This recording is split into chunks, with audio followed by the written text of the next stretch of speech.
Donc je vais conclure sur cette dernière étude et puis je laisserai mes collègues Mathieu et Philippe conclure sur les autres. Juste en quelques mots, quand on a commencé l'étude, on a d'abord été rassurés de voir que les autres partenaires, qui soient en France ou à l'étranger, se posaient les mêmes questions.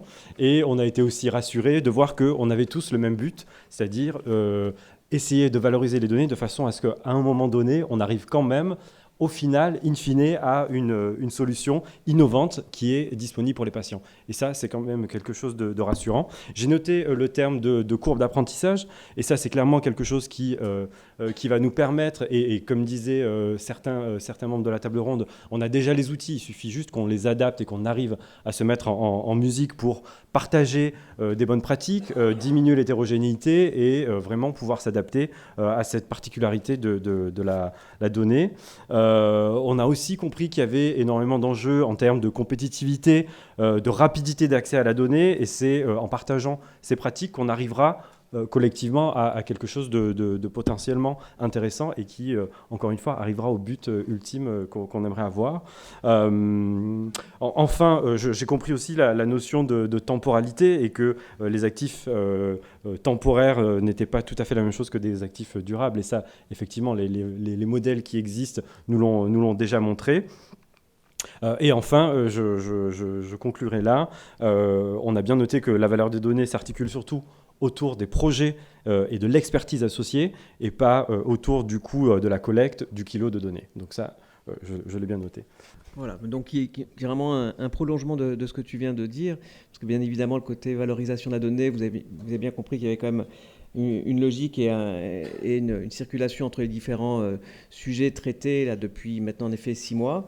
Donc sur le deuxième groupe sur lequel moi je me suis impliqué, mais avec une collectivité et beaucoup d'interactions. Donc on n'a pas pu vous montrer toutes les recommandations sur lesquelles on a émis un certain nombre de possibilités de réfléchir, de construire différents groupes de réflexion, d'entités, d'outils. Donc tous ces éléments seront discutés lors de prochaines conférences autour de ce groupe, comme il y en aura sans doute aussi avec les autres groupes. Parce que l'objectif est d'essayer bien sûr de trouver et de convenir collectivement de solutions qui permettent de renforcer toute cette notion de confiance qu'on vous a exposée comme étant les premiers axes des recommandations, mais également de travailler sur une maîtrise de la structuration de ces données. Et donc là, il y a un certain nombre de solutions qui existent, qui sont mises en œuvre au niveau français, bien sûr, mais il y a toute cette réflexion, et je voulais élargir un petit peu sur la réflexion européenne, sachant qu'il se passe également beaucoup de choses au niveau européen. Vous avez peut-être entendu parler de cette réflexion menée notamment par l'EMA depuis un peu plus d'1 an, qui a publié là, il y a quelques jours ou quelques semaines, si je l'ai pris avec retard, le fait de la nécessité de construire une grosse plateforme donc, qui s'appellerait Darwin, de données de vie réelle pour une utilisation réglementaire, pour essayer justement de soutenir ou d'apporter des informations nécessaires pour que les décisions soient prises sur les produits.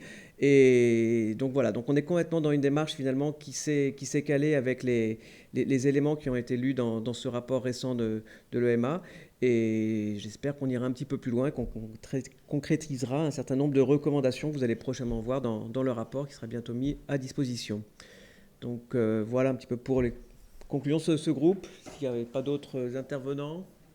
Si. Voilà, je te voyais. Bonjour, alors bonsoir, il y en a qui ont peut-être même oublié, c'était ce matin ou qui n'étaient pas là ce matin.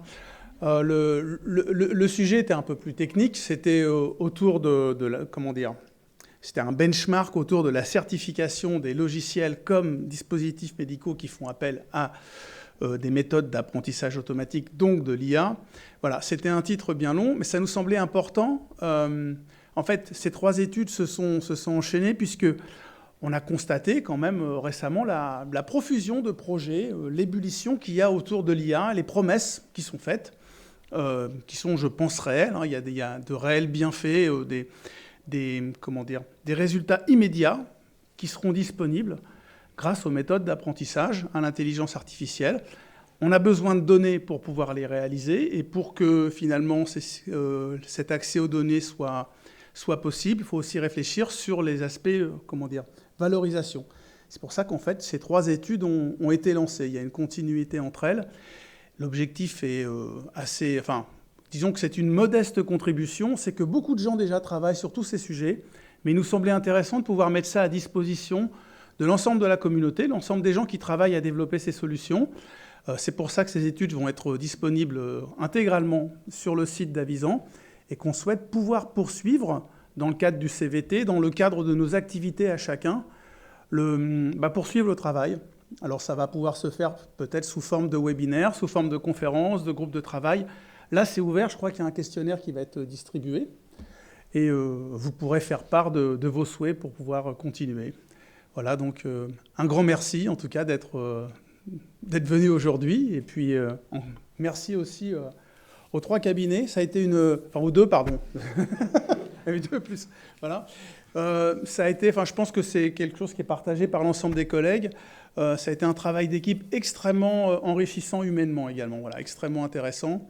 Je pense que c'est très bon aussi pour souder les partenaires d'Avisan et également les cabinets avec qui on a pu travailler. Encore merci à tous.